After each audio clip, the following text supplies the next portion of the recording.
इस लेक्चर में सोरगम के बारे में डिस्कस करेंगे। सोरगम बोलते हैं ज्वार को हमारे इंडिया में। ये है ज्वार का पेड़, ये प्लांट है ज्वार का।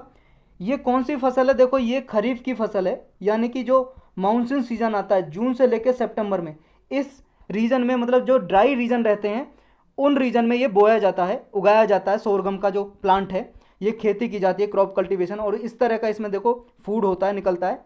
ये खाने के लिए भी यूज होता है, ह्यूमन कंजप्शन के लिए, और पशुओं के लिए चारे के लिए भी यूज होता है। इसको देखो, इसको खाने के लिए यूज कर लेते हैं ह्यूमन कंजप्शन के लिए, या पशुओं को भी खिला सकते हैं।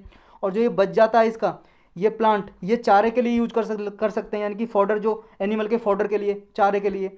तो रिसेंटली न्यूज़ में क्यों है ये?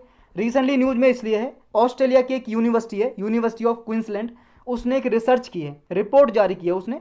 उसने कहा है कि सोरगम का जो ग्रेन साइज है, सोरगम का जो ये साइज है, देखो ये इतना छोटा साइज है, ये क्या है, ये डिस्कवर किया गया है कि जीन है जो इसके साइज के लिए रिस्पॉन्सिबल है। अगर उस जीन में चेंज किया जाए तो इसका साइज क्या है, बढ़ाया जा सकता है। जैसे ये इतना मोटा है, अब ये डबल ही किया जा सकता है। तो इसलिए ये रिपोर्ट में आया। तो इसके बारे में पढ़ते हैं। देखो अभी तक लगभग जो सोरगम जिनोम है 125 रीजन का आइडेंटिफाई किया, उसमें ये देखा गया कि ये जो ग्रेन साइज है और इन्वायरमेंटल कंडीशन क्या है इसके लिए, कौन कौन सी इन्वायरमेंटल कंडीशन में हो सकता है। और ये न्यू वेरिएंट जो बनाया, ये देखा गया कि ये न्यू वेरिएंट की वजह से, सोरगम का न्यू वेरिएंट की वजह से ग्रेन जो साइज है, इसका वेट है वो डबल हो सकता है। मतलब जो ज्वार का साइज इतना है वो डबल हो सकता है।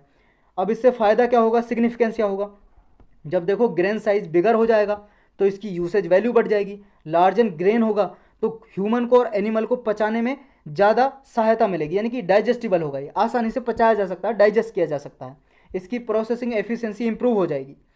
तो सोरगम है क्या और कहाँ कहाँ उगाया जाता है हमारे कंट्री में, ये देखेंगे।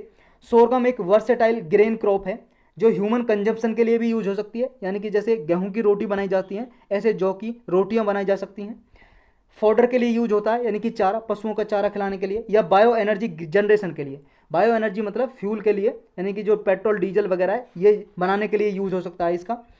जो ग्रेन है ये, यानी कि सोरगम, इसमें देखो पूरे वर्ल्ड में इसलिए पॉपुलर है क्योंकि इसकी लो ग्लाइसीमिक इंडेक्स होता है इसका, जो ग्लूटेन फ्री होता है, और न्यूट्रिशियस वैल्यू इसमें ज़्यादा होती है। मतलब बहुत सारे पोषक तत्व होते हैं इसमें जो बॉडी के लिए ज़रूरत होते हैं।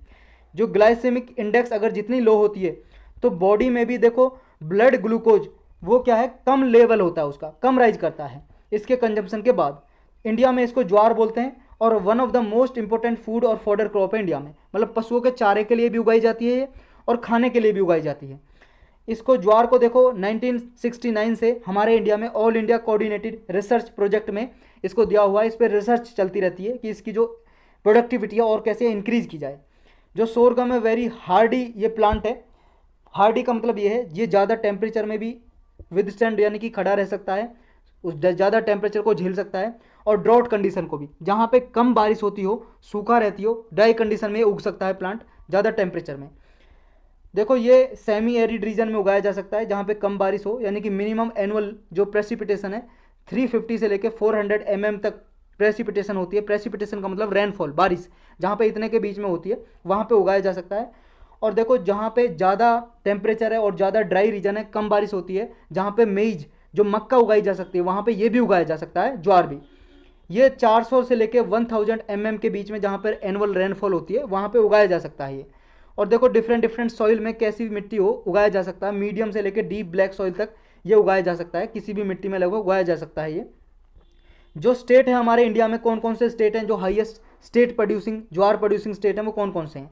वो देखो सबसे ज़्यादा होता है ये महाराष्ट्र में। महाराष्ट्र में लगभग 1800 टन के लगभग इसमें प्रोडक्शन होता है सिर्फ महाराष्ट्र में। उसके बाद कर्नाटक, तमिलनाडु, राजस्थान, आंध्र प्रदेश, ये टॉप 5 स्टेट बस याद रख लो आप। सबसे ज़्यादा महाराष्ट्र, कर्नाटक, तमिलनाडु, और फिर राजस्थान, आंध्र प्रदेश।